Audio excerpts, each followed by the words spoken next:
Hey guys, my name is David Arcos, and I have the pleasure of being on our pastoral team. My wife and I get to serve at the Mosaic South Pasadena community, and it's just been such a blast to do that with our beautiful kids, Aiden, who's 18, Matisse, who's 14, and Judah, who's 12. So I got a question for you today. When was the last time you felt like giving up? About 5 months ago, we were working on our backyard, and our house it's on the top of this hill, and it leads to a backyard that is also a hill. So when you move from the street to the backyard, you hit about 3 flights of stairs, and it's quite a workout. So we were paving the back, and we had to basically carry these cement pavers. They're about 150 pounds or so each, and we had about 20 of them. So I called my strongest friends, John Thomas and Daniel Hart, and we started going at it. We realized one thing really quickly: you couldn't maneuver with 2 people through the narrow opening, so it had to be like one at a time, each of us carrying our own load. And as we were going, Daniel had figured out a way to do it on our backs, and so John Thomas was behind me just in case I let go to support me, but actually all the weight was on me, and then we'd switch to him, and we would do that for him as well. And we kept doing this, and about 10 pavers in, I was done. And I was so exhausted, I needed to sit down and I needed to rest. Now, Jesus has a moment like this with people that are around him. But he's dealing with something much more profound than just physical exhaustion. He's talking about a soul rest. And he's speaking to them because they've been weighed down with guilt and shame from the laws that were put upon them.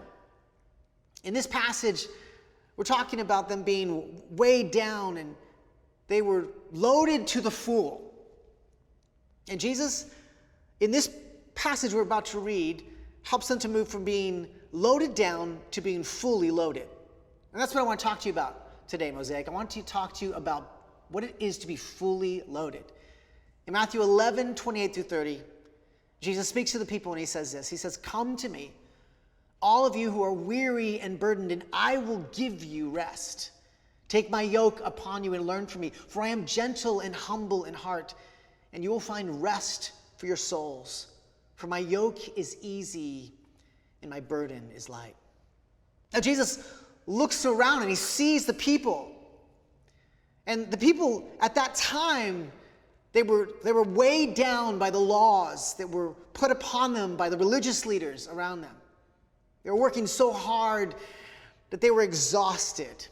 They couldn't possibly live up to what they were supposed to. But they desired to. They were devout. And he looked around and he saw them weary and burdened. They were filled with toil rather than work. And they were overloaded. And he says, "Come to me, all of you who are weary and burdened, and I will give you rest." And the first thing that he tells them that is the secret is to come to me. Now, I don't know about you. I don't know if you've been in that place where you're just exhausted and you can't seem to get enough sleep. It seems like sleep doesn't cure the weariness that you carry. You feel like life has kind of kicked your teeth in, and you can't keep going. You're in such a place of discouragement that you don't have the strength of life anymore. Have you been there? This is the space that Jesus comes, and the first thing he says is, "Come to me." That seems really easy, right? Just come to Jesus. And if you're weary and burdened, he will give you rest. But I think we trick ourselves sometimes because we don't come to Jesus to find rest. We come to other things. We come to even things that are connected to Jesus. We try to find rest perhaps in our calling rather than the one who called us. Have you done that before? You try to find rest even in your purpose. And I know this because I've done it too. When I'm discouraged or I'm down, I've tried to find rest in looking at maybe the past victories or successes I've had and feel like, okay, no, this is my purpose. Or maybe I try to go back to a marker that God called me to this, or that I'm not crazy, that this is hard, but there was something that he said that gave me great courage, and I maybe go back to a marker rather than a fresh word from God that he's telling me. It's very nuanced, and it's easy to miss. Or it might be something else. It might be something like when things are hard, you feel miserable about yourself. And success seems to be the only thing that'll pull you out of it. What happens when you just can't succeed? You meet with failure after failure after failure. That's the space where you just feel so discouraged.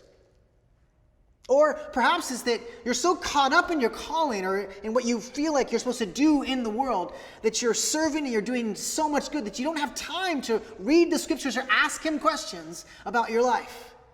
And you're hiding in the good rather than binding yourself to God. It's a very simple thing that he says, come to me, all of you who are weary and heavy laden, and I will give you rest. Now, when you first look at this passage, it looks like Jesus is just saying, look, I know it's hard. I know it's heavy. If you give your burdens to me, you can relax. You can rest. You can be at rest, a soul rest. It's like there's a jacuzzi waiting for us, and we should come and be part of it. But actually, if you look further, if you look at the context of what he's saying, this is not him just giving us comfort. This is Jesus recruiting. This is Jesus casting vision of what life could be. And we know this by an earlier passage that he says. There's a passage right before that where Jesus in Matthew 11:25, he says, at that time Jesus said, I praise you, Father, Lord of heaven and earth, because you've hidden these things from the wise and learned and revealed them to little children. You see, in this passage, Jesus has said, you revealed these things to little children. In other words, all the people who think they know how to do this don't have a clue.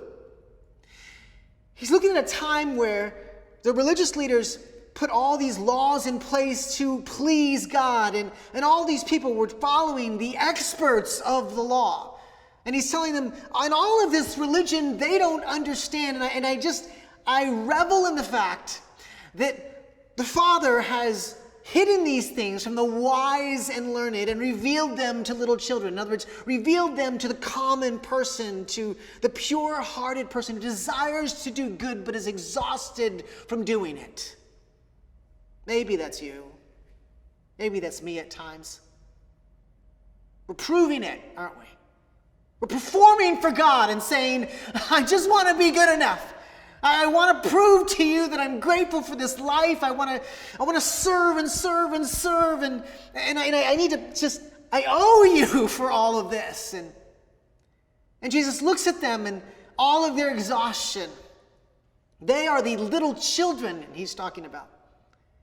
And he says, there is a place where your soul can rest inside of a mission much bigger than you can imagine. And he calls them little children. He says, stop killing yourself to prove to me. Stop performing. Stop trying to earn it. It could never work like that. Everyone else around you, they don't live by the laws that they're telling you to live by. They can't do enough good. They can't live by their own standards. And so come to me. And when you've come to him, do you remember those times?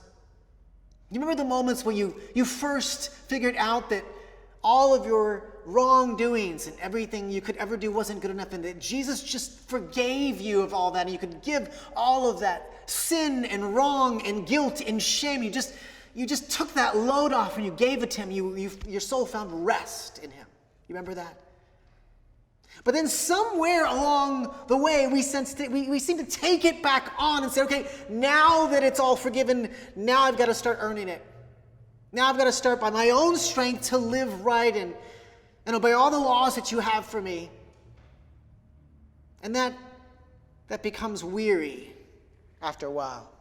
And in verse 29, he says, take my yoke upon you and learn from me, for I am gentle and humble in heart, and you will find rest for your souls. I want you to notice something. I want you to notice that the rest comes after the learning. That the rest for your souls comes after you've watched and learned from him. And it's so interesting to me that he says, I'm gentle and humble in heart. You know, Jesus, it seems like he should have said, like, I'm powerful and I'm strong and I'm the Almighty God. So you can take this and learn from me how to be powerful and strong and resilient. But he says, I am gentle and humble in heart. Isn't that peculiar? I think perhaps the reason that was important for them to hear is because they already knew he was powerful. They knew he was holy. They knew God that created everything. They were told how great he was. They understood that part. What they didn't know, that he was like them. That he was gentle and humble in heart. That he walked like them. That he smelled like them. That he dressed like them. That he was right before them, standing before them. He's gentle and he's humble. There's another passage in Hosea that describes the God that is gentle and humble. It says in Hosea chapter 11, verses 1 through 4, it says, when Israel was a child, I loved him. And out of Egypt I called my son. But the more they were called, the more they went away from me. They sacrificed to the Baals and they burned incense to images. It was I who taught Ephraim to walk, taking them by the arms. But they did not realize it was I who healed them. I led them with cords of human kindness and ties of love. To them, I was like one who lifts a little child to the cheek, and I bent down to feed them. What kind of a God is this that leads us with such gentleness and such humility? What kind of a God meets us where we are in the dust on the ground and sees us lowly? What kind of a God chooses to earn our trust?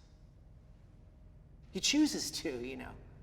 I mean, that's absurd that God would choose to earn our trust.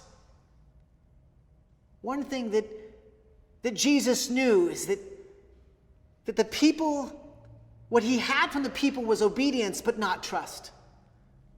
Jesus, as God, understood that the people could obey, but that doesn't mean that they trusted him. It didn't mean that they wanted to be with him, that they really wanted to learn from him. Have you been in that place where you've been under a leader who uses intimidation and fear?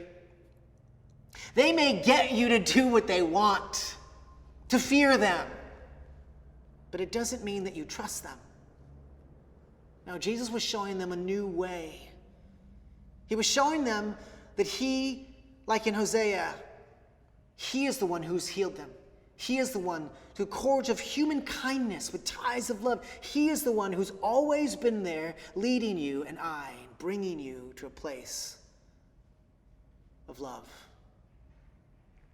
I was thinking about my dad. My dad is one of the most gentle, humble men I've ever known. And I remember when I was small, I would go into his closet, and my dad was pristine about his shoes and his suits and everything else. We'd go into this closet, and he had everything. It was always in great order. But it was old. Like, my dad was old school. Like, he would take his shoes and he would go to a place called the shoe shop.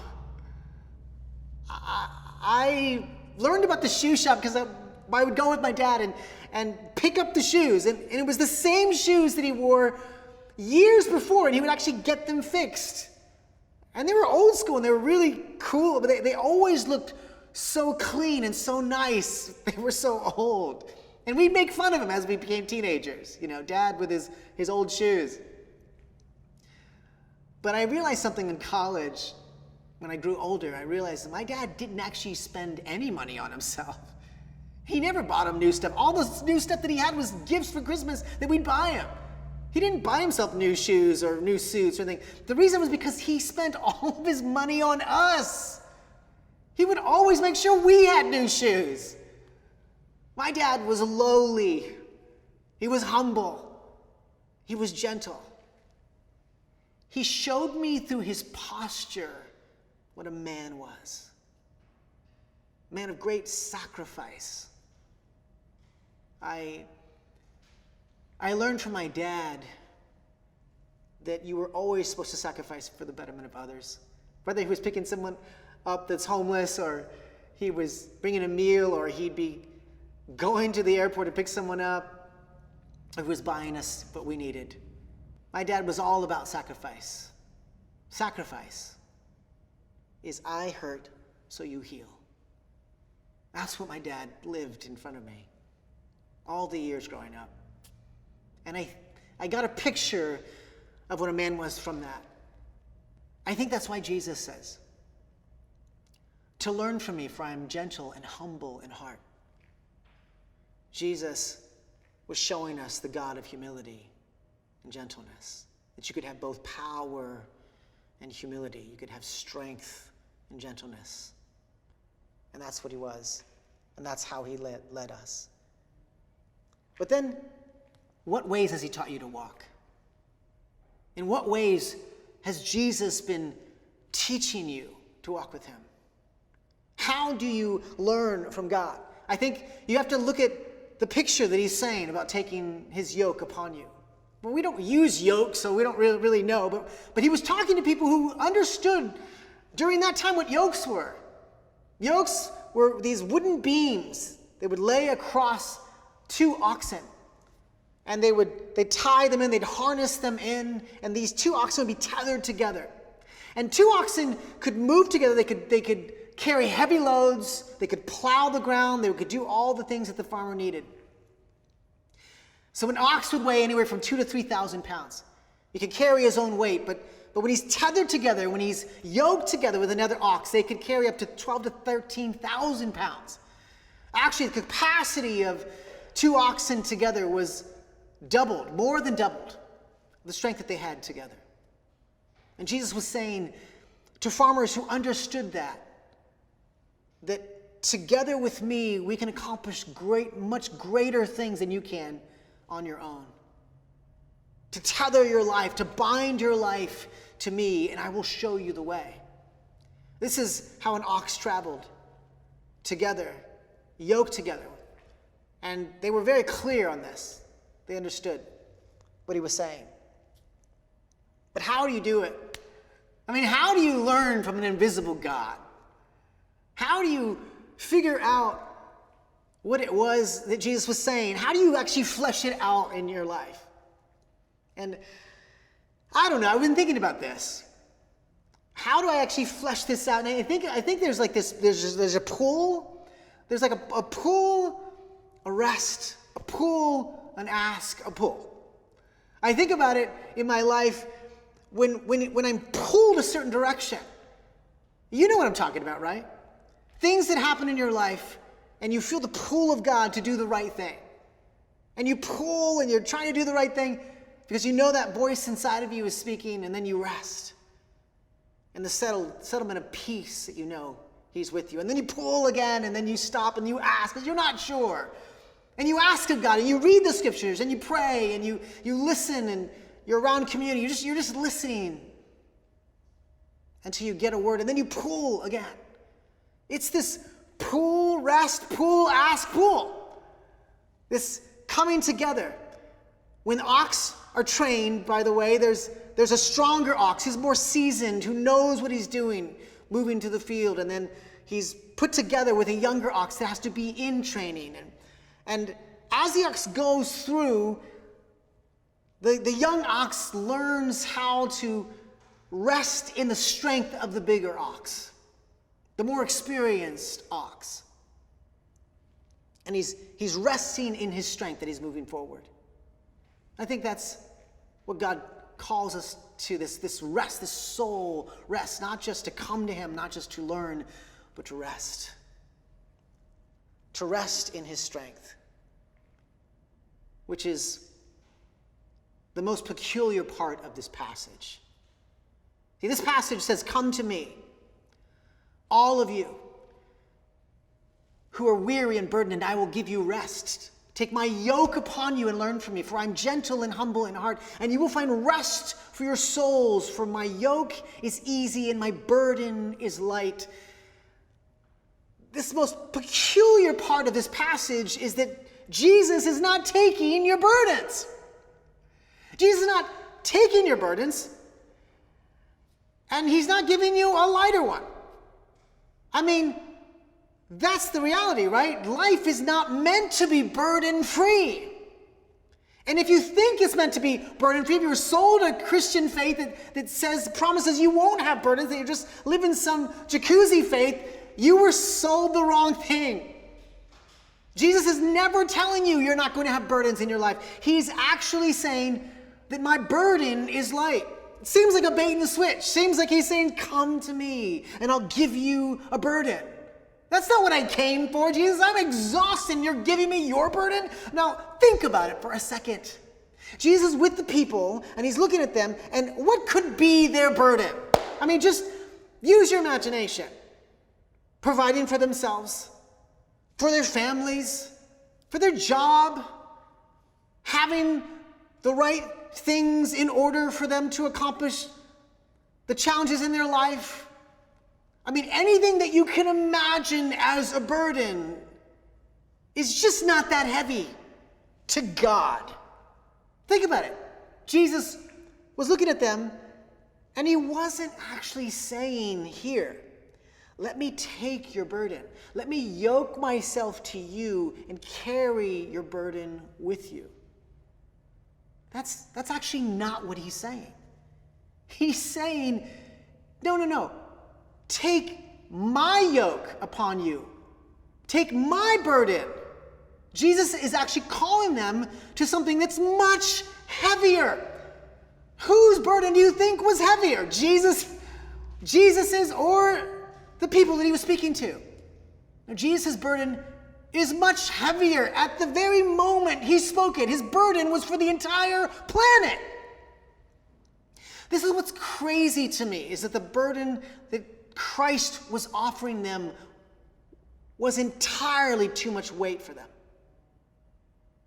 He says, for my yoke is easy and my burden is light. So how can something be crushing and light at the same time?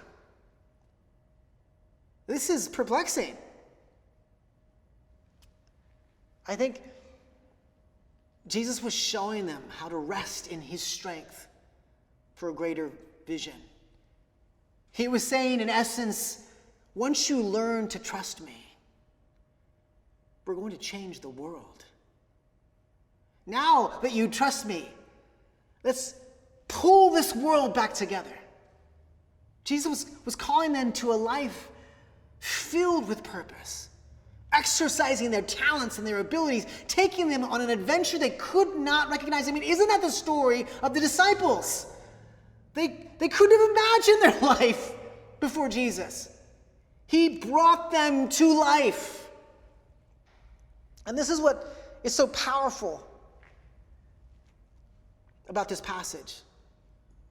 Jesus wasn't just coming to bring comfort. He was coming to bring a rest of the soul and a purpose that would fulfill you. And see, when we focus on the burden that Jesus carries, on the burden that God has in the world, it's both heavy and light. It seems difficult. It seems like it's in conflict with each other, but actually it's not. It's light because Christ carries us in our burden while we carry the burden of the world with him. I mean, what burden is too heavy when you're connected to the creator of the universe? The point of carrying his burden is seen in multiple ways. See, if the only thing you had to worry about with finances, for example, is providing for yourself, or maybe when you take on a family, providing for your family, well, that can be a real burden. But compare that to actually caring for the world and becoming more generous. Those are two burdens, but they're different. One way brings freedom and the other brings bondage. The bondage of worry and concern if you're going to have enough finances.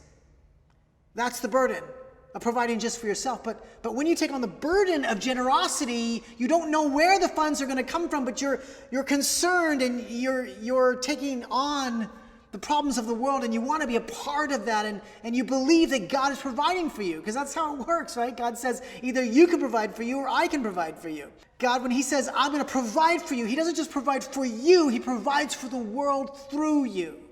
That's generosity. And that may be a burden, but the burden is light because it's his resources moving through your life.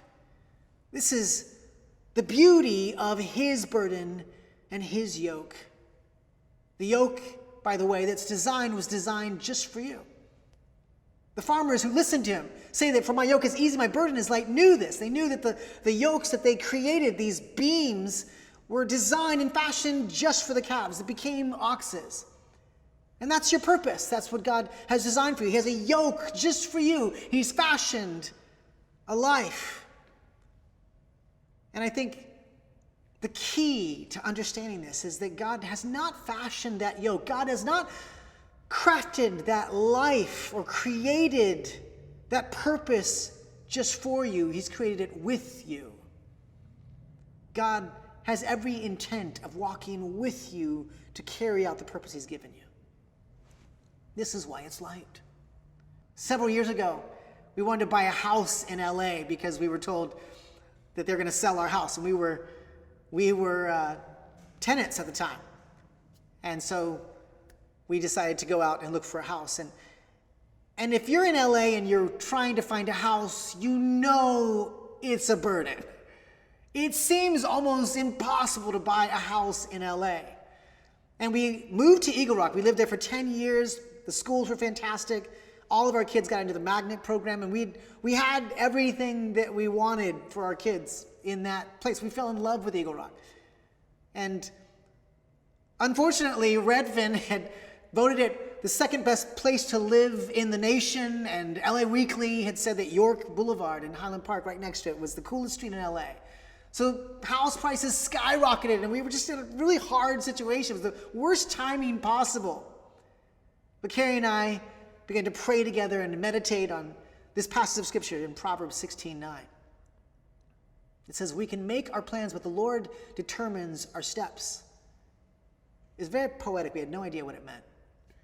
We wanted to find out why this word, what is this about? How does God determine our steps? And this idea of stepping or walking together with God through this. This is the perfect passage to describe what Jesus was saying when he was talking about carrying his burden. And so we were moving on. We're looking for places. We weren't finding anything of value, anything that we could imagine us living in, that we could afford. And then we had an opportunity to give to Mosaic. There's a foundation Sunday to build the foundation of Mosaic. And we were supposed to be saving at the time, but there's a pool for us. There was a pool, rest, pool, ask, pool from God to give and to be generous. And so we did. We gave that money, and we moved forward in our lives, and I ended up getting some outside work and got a good amount of money. We were going to put that towards buying a house. And Pastor Kim called and said there was a need in China to come with high school students, and would I go and take a team? And the cost that would take took some of the funds too. And it was decided, okay, well, I'm supposed to be saving for a house, but this is a need, and those students don't know Jesus, and we get a chance to go and bring ministry to the world. And we're like, this doesn't make any sense, but God, it seems as if you want us to do that. So we put money towards that, and we went and we saw God move and do beautiful things. But it didn't make sense on paper. You know what I'm talking about? Like every time an opportunity came, it was like, this doesn't make sense. We're supposed to be saving. We can't seem to save the money to purchase a house. And then as we moved along, we said, okay, a couple rules here. We're only going to go into a house that we absolutely love when we first see it. And sure enough, Carrie and I found this house on Tipton Way, and We prayed together in the front steps and we asked God, could this be the house, God? Could you give us this house? Because we knew it was going to be a miracle for us to have a house. So we prayed for the miracle. We put the offer in just above asking, and we prayed, and our staff prayed, and we didn't get the house. But we got second place. Yippee. We were so discouraged. And we thought, I don't know how this is supposed to work. We can't seem to find a place. We prayed and we gave it to God, and we just determined to continue to take his burdens on. And then a few weeks later, our realtor calls us and said, hey, they backed out. You get the house if you want it within 24 hours if you can let us know. And we were like, absolutely, we'll take it. And we got this house, and it was incredible. We were so excited, but we had no idea that God was building something even more. A burden that he carried, that we carried too. And it was our daughter, Matisse. You see, Matisse had been having her own conversation with God at the time. When we prayed for the house, she was asking God for a sign that he was real. We didn't get the house, and so she thought, there it is. He's not real. And then sure enough, when we got the house, God spoke deep into her heart and said, this is me showing up for you. She came to us and just said, I'm ready to give my life to God and get baptized and give my life to Jesus. And it was this beautiful culmination of how God's burdens and God's yoke and the things that God was doing were so much more weighty, so much more important, so much greater than what we were looking at. We just wanted her to have just a roof over her head. We were looking at destination. He was looking at destiny. Isn't that true? Isn't that what happens so much with us? We care so much about what we're going and what we're doing, and God cares about who we're becoming and how he's connecting to us. This is the burden that he carries is so much greater, and when we choose to actually take on that burden, we experience his satisfaction and his rest. See, God carried us while we carried his burden. And we learned that he determined our steps along the way. We made our plans, and he carried us, determining our steps. This rest of the soul, this is called satisfaction. It's when you take a deep breath and know what you're doing matters in the world. God provides. God gives you a pool, a rest, a pool, an ask, a pool. He pulls you into places of integrity. He wants you to walk with generosity, with courage, with sacrifice, with integrity into the world so he can create change. And he makes us fully loaded when he does it. He loads us up with all these things, and we have the choice to use them. This is the beautiful work that he does. And I don't know where you are. I don't know if you're tired of carrying the weight of your life. Tired of carrying the good works, not just the hard, wrong things, but the right things. Are you tired? You're tired of trying to prove yourself, trying to perform for God, for others, for yourself? Are you tired? Jesus says, come. Come to me. All of you who are weary and heavy laden, I will give you rest. Jesus wants to take all of those burdens from you and trade your life for his. If you want to make that decision today, if you're listening from wherever you are and you're ready, it starts with one simple prayer. It's just, Jesus, I give you my life. Jesus, I give you my life. Jesus, I give you my life. If you pray that prayer just now, he will come in and take residence in your life and create such beautiful change for a life filled with rest and strength and beauty.